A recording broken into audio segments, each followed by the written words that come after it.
তিনি কে? আমাকে ব্যবসায় বলে আপনি লজ্জা দেবেন না।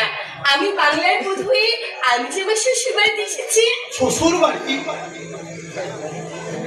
তুমি এখান থেকে চলে যাও মেম সাহেব, নাহলে তোমার অনেক ক্ষতি হয়ে যাবে। স্বামী ঘরে থাকলে স্ত্রীর কোনো ক্ষতি হয় না গো। আমি আপনি কাকে ভাবছেন? যে আমার সিঁদুরে সিঁদুর পরিয়ে দিয়েছে তোমার দাদা। খেয়ালের বসে আজ তুমি যা করতে চলেছো সেটা হয়তো তোমার জীবনের সবচেয়ে বড় ভুল হয়ে যাবে।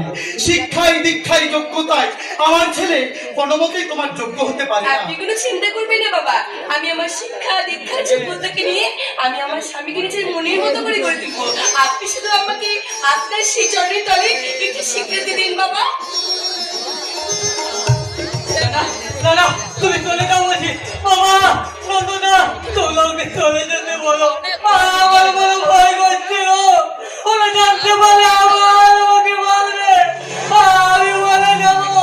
ভাইরে তোমাকে চলে যেতে বললাম, চলে যেতে। যাও মেম সাহেব, এখান থেকে তুমি চলে যাও। না, আমার বৌমা আমার বাড়ি থেকে কোথাও যাবে না। আমার ছেলের দেওয়া স্বীকৃতি সবার কাছে কতটা গ্রহণযোগ্য হবে তা আমি জানি না, তবে আজ আমি আবার নতুন করে তোদের বিয়ে দেবো। ওরে তোরা কে কোথায় আছিস? শাক বাজা অনুদে আজ আমার খেমা ছেলের বউ যেতে বাড়িতে।